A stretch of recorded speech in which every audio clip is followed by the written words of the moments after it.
So eto na nga po mga kaibigan, Creamline Cool Smashers umalma sa mga bashers, especially sa pinagmula ng issue na si Soltones. Hindi daw po totoo na may outage ng kuryente at pakana daw po ito ng Creamline Cool Smashers. And before that mga kaibigan, please huwag kalimutan muna mag-like and subscribe and pahit nga po ng notification bell. Maraming salamat po. Well mga kaibigan, alam naman natin simulat sa pool wala pong inuurungan na laban ng Creamline Cool Smashers. Kahit saang venue pa po yan mga kaibigan. Ang naging problema po kasi kaya na-postpone po yung magiging laban sana ng CCS at ng Signal kahapon po August 29, 2024 ay dahil po talaga sa outage po ng kuryente doon po sa venue. Bumagsak po kasi yung poste ng kuryente na kung saan po nakakonekta ang PhilSport sa Pasig. Yun po ang pinaka main reason mga kaibigan, hindi po yung sinasabing pakanalang ito ng Creamline Cool Smashers. Ito po yung mga bashers at nakita naman natin pinatulan din nila at sinabayan nila yung sinabi ni Soltones dahil hindi makapag-explain daw po ang fans ng Creamline dahil pakana nila na i-postpone dahil kinakabahan daw po sa Signal. Alam naman natin mga kaibigan, hindi kakabahan ng Creamline at eto mga nagsasabi nito ay mga bashers mga kaibigan. May mga nagsasabi daw na kaya daw hindi natuloy ang laban ito ng Creamline ay pag-alagala lang daw po sa BGC at pagod na pagod at hindi po kayang lumaban kinabukasan. Well, hindi totoo yun mga kaibigan.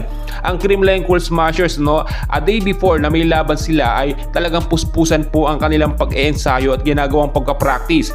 Kinukondisyon po nila ang kanilang pangangatawan. So nakita naman natin hindi pwedeng ituloy yung semifinals nga po ng CCS at ng Signal dahil nga po nawalan ng kuryente doon sa venue.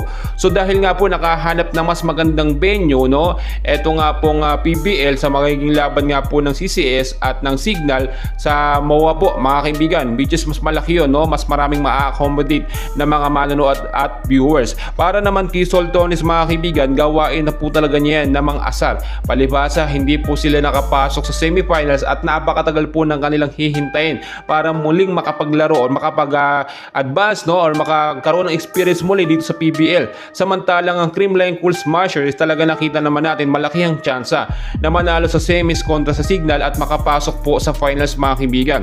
So no reason po para i-bash dahil nakita naman natin normal yan dito sa Creamline na dumadami ang bashers sa tuwing nalalapit po ang finals o semifinals mga kaibigan. Hindi po talaga nakakapagtaka yung ganyang pagkakataon. So ang magiging laban nga po ng CCS at ng Signal ay nakakasigurado tayo na mas malaki talaga ang tsansa ngayon ng CCS dahil po sa panibagong sistema ni Coach Sherwin Meneses. Mas lumakas po ngayon ang kanilang lineup. Though hindi pa nakakapaglaro o wala pa tayong assurance talaga na 100% makakapaglarong star player na si Eliza Valdez at si Tost Carlos pero meron tayong mga updates na ito po yung pasabog ng CCS ngayong semifinals at sa finals na si Valdez po at Tost Carlos ay makikita na po natin ang appearance. So abangan natin yan mga kaibigan and please huwag na pong kakalimutan mag-like and subscribe. Maraming salamat po sa inyong